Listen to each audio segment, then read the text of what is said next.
Penyanyi internasional Agnes Monica atau yang dikenal Agnes Mo lagi jadi sorotan nih. Gara-garanya Agnes dituduh ngelakuin penistaan agama pas manggung di salah satu stasiun televisi. Iya, shalom bagi kita semua dimanapun kita berada pada saat ini. Kiranya kita semua tetap berada dalam keadaan sehat dan apapun yang merupakan aktivitas kita sepanjang hari ini, kiranya Tuhan Yesus memberkati. Dan kembali berjumpa lagi di channel kita ini, yaitu Zemayan Yasin. Terima kasih buat teman-teman semua dan juga para sahabat yang sudah mendukung perkembangan channel ini dengan setia. Dan kiranya kita tetap menggunakannya untuk menjadi berkat bagi semua orang. Nah teman-teman, pada video kali ini saya membagikan kepada kita semua ada satu berita yang menurut saya ini aneh tapi nyata, dimana teman-teman artis yang sudah sangat terkenal sekali popularitasnya itu di dunia internasional pun itu dia terkenal, yang bernama Agnes Monica, dimana ketika dia memakai baju yang transparan dan kemudian ada tulisan Arab di sana, justru dia dituding sebagai penista agama karena ada tulisan-tulisan Arab di baju yang dia pakai atau di pakaian yang dia pakai. Nah teman-teman, sebelumnya mari kita simak videonya yang berikut ini. Penyanyi internasional Agnes Monica atau yang dikenal Agnes Mo lagi jadi sorotan nih. Gara-garanya Agnes dituduh ngelakuin penistaan agama pas manggung di salah satu stasiun televisi. Aksi itu sebenarnya terjadi 2016 lalu, tapi video ini belakangan viral lagi. Pas itu, Agnes memakai busana tembus pandang yang bertuliskan Arab Al-Mutahidah. Gara-gara pakaian ini, Agnes dikecam karena dituding menghina agama Islam. Ketua MUI Khalil Nafis nolak tudingan itu. Menurutnya, tulisan Arab di baju Agnes Mo bukan penistaan agama. Karena itu bukan penggalan dari kitab suci Al-Quran. Yang tidak boleh itu huruf Arab Al-Quran, kata Khalil. Al-Mutahidah sendiri adalah bahasa Arab yang artinya persatuan.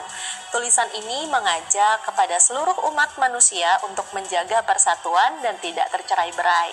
Di masyarakat, khususnya di Indonesia, sering terjadi salah kaprah. Banyak yang menganggap bahasa Arab sama sucinya dengan Al-Quran. Bahasa Arab adalah bahasa Islam dan gak boleh dipermainkan. Padahal selain pemeluk Islam, beberapa pemeluk agama yang lain juga menggunakan bahasa Arab. Karena salah kaprah itu, pada 2016 polisi menyita puluhan antena bertuliskan huruf Arab karena dianggap menistakan agama. Anggapan ini datang karena semakin kuatnya pengaruh Arabisasi di Indonesia. Semua hal yang datang dari Arab dianggap suci. Gak cuma tulisan Arab aja, tapi juga budayanya, seperti gamis dan lain-lain. Parahnya lagi, hal ini sering dijadiin ukuran keimanan seseorang. Mari cerdas beragama, bedakan Arab dan Islam.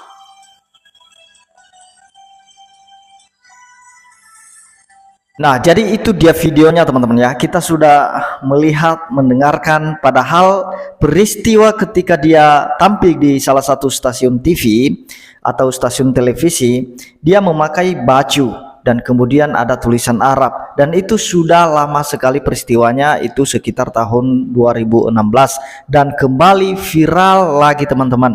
Mungkin ada video-video yang diviralkan oleh saudara-saudara kita yang mungkin tidak bertanggung jawab dan kemudian memberikan judul bahwa Agnes Monica itu menista agama karena ada tulisan Arab. Itu menurut saya hal yang aneh teman-teman ya.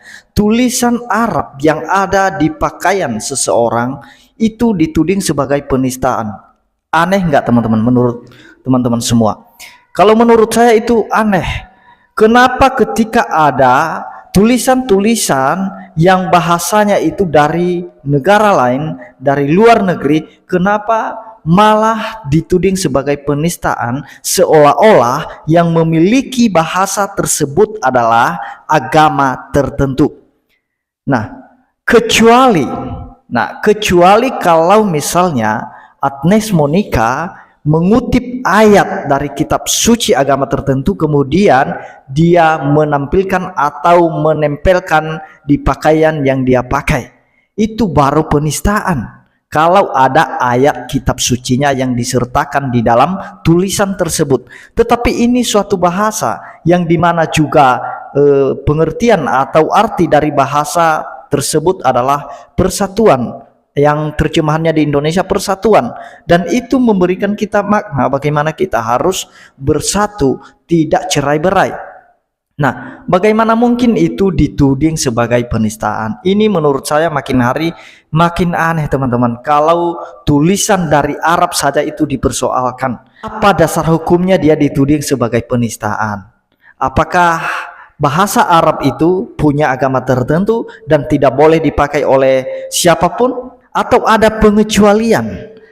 Nah, ini yang tidak mengerti, dan mereka suka mengklaim bahwa Arab itu atau segala sesuatu yang datang dari Arab itu suci. Itu mereka masih belum memahami, atau seperti yang dikatakan oleh ibu tadi atau wanita tadi, bahwa banyak orang salah kaprah, keliru. Mereka menganggap bahwa segala sesuatu yang berasal dari Arab itu suci. Itulah sebabnya ada pengecualian untuk pemakaian bahasa Arab. Itu tidak boleh dipakai oleh siapapun kecuali kelompok-kelompok atau agama-agama tertentu.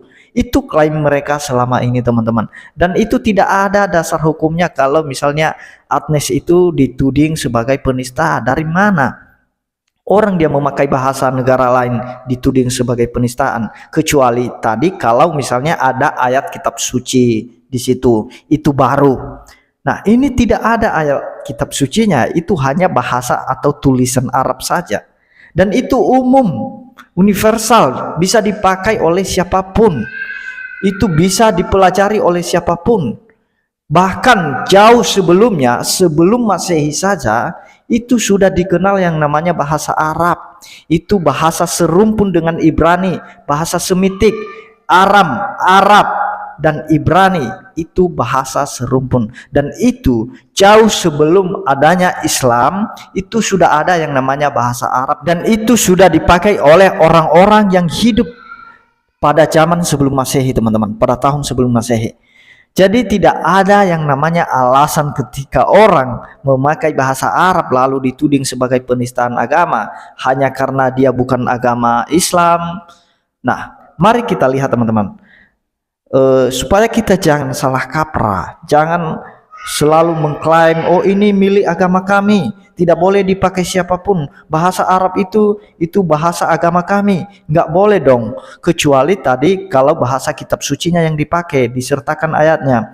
Nah, ini kan tidak disertakan ayat di tulisan tersebut. Mari kita lihat, teman-teman, ya, di dalam Yosua 15. Yosua 15 itu memiliki judul perikop batas-batas daerah Yehuda, bagian yang diundikan. Nah, di situ di ayat yang pertama, kepada suku Bani Yehuda menurut kaum-kaum mereka adalah sampai ke batas tanah Edom, sampai ke padang gurun Cin, ke selatan di ujung selatan.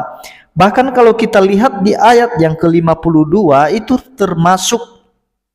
termasuk Arab di sana, teman-teman. Di situ dikatakan bahwa Arab, Duma, Esan itu termasuk bagian dari suku Yehuda sebenarnya. Nah, makanya tadi bahwa Ibrani, Arab, Aram itu memiliki bahasa Semitik atau bahasa yang serumpun. Nah, jadi jauh sebelumnya atau sebelum Masehi sudah ada yang namanya bahasa Arab, dan itu sudah dipakai oleh orang-orang yang hidup di zaman itu. Nah, itu sudah jelas, teman-teman, dan tidak boleh kita klaim saat ini itu milik agama kami. Jauh sebelumnya ada agama kalian, itu bahasa Arab sudah ada.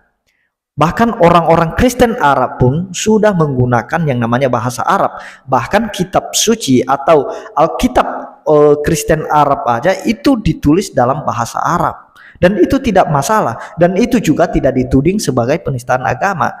Nah, bagaimana kalau misalnya, kalau misalnya pakaian yang dipakai oleh Agnes Monica itu adalah produk dari Arab. Bagaimana itu orang Arab sendiri dituding sebagai penistaan? Nah, siapa yang melarang dia dengan bahasanya sendiri mau disablon ke baju yang mana?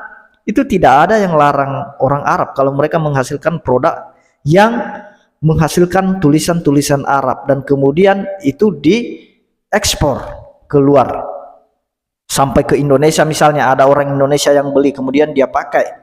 Nah, padahal itu produk dari Arab dan yang bertulisan Arab, orang Arab yang menulis, orang Arab yang membuat, tiba-tiba orang Indonesia pakai, ditambah lagi agamanya Kristen misalnya, dituding sebagai penistaan agama.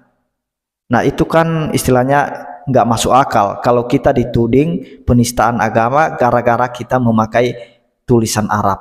Kecuali ini, sekali lagi saya katakan kecuali kalau ada ayat kitab suci disertakan, itu baru dikatakan sebagai penistaan. Tapi ini tidak menggunakan ayat atau tidak disertakan ayat kitab suci. Nah, jadi itu dia teman-teman, supaya kita ini jangan salah kaprah. Nah, jadi teman-teman, yang perlu kita perhatikan dan perlu kita pahami bahwa sebelum Masehi saja itu tulisan Arab atau bahasa Arab itu sudah ada. Nah, jadi tidak ada alasan bagi kelompok-kelompok tertentu untuk mengklaim bahwa bahasa Arab itu punya agamanya. Tidak ada, karena jauh sebelum ada agamanya pun itu bahasa Arab sudah ada yang pakai. Jadi jangan salah kaprah, jangan keliru kita memahami itu. Jangan dikit-dikit oh penistaan, jangan dikit-dikit penistaan.